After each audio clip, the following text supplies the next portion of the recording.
Hi, this is the Pixel 8 and I'll show you how to install a phone keyboard on this device.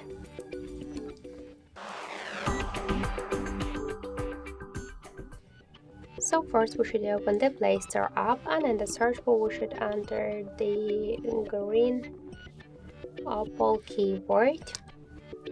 And now we should get this application, so tap the install button and wait a couple of seconds. After that, just tap the open button, click to enable in settings and tap to near to the green Apple keyboard switcher. Tap twice to OK and go back. Click to switch input methods and switch your current keyboard to the green Apple keyboard.